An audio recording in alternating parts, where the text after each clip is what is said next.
Resign or face action. China threatens Zimbabwe president for looking west.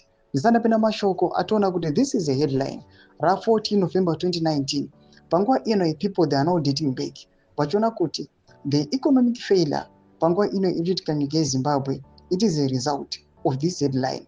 Akaonekwa threats angoiswa kune mutungamiri wenyika, and now people vachiona maChinese panguva ino vari kuuya vachihidha to Zimbabwe and vachiita zvavari kuda nenyika.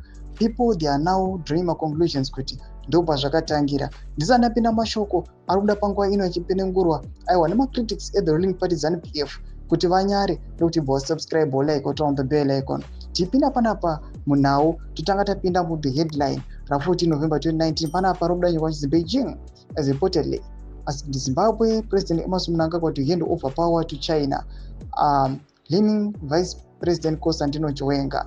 This was the headline. Panapa tonoona kuti majudges anoyachikomenda achiti in 2019 when it was more apparent that the Chinese were falling out with Idi Mnangagwa, the Zimbabwe dictator handed over almost every land and the mountains to China. This includes Urungwe communal land, Boterekwa, Bikita, and many more. Mnangagwa still wants to appease the Chinese. Thomas Korea panapa achitaugwa na majudges achiti aiwa, as you can see kuti maChina zvinonyatsoonekwa kunzi vari kunyatsa kutetena nyika yeZimbabwe. Aiwa, kutanga kunana Boterekwa, kunana Bikita, now vari kuonekwa kunana Mutare nedzimwe nzvimbo dzakasiyana siyana. Kuri kuonekwa kunzi is trying to appease these Chinese kuti remain in power just because vakaona kunzi these guys they were now looking to the west. Kwako kunzi tingatoita kuti VP Constantino Chiwenga aiwa vachipinda aende over matools.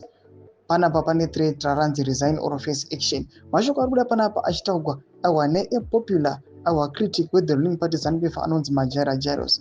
Mbotizai mafunguro enyu moti kudii pamusoro pemashoko awa. Pinda comment section medu dzamafunguro enyu. So subscribe or like, hit on the bell icon.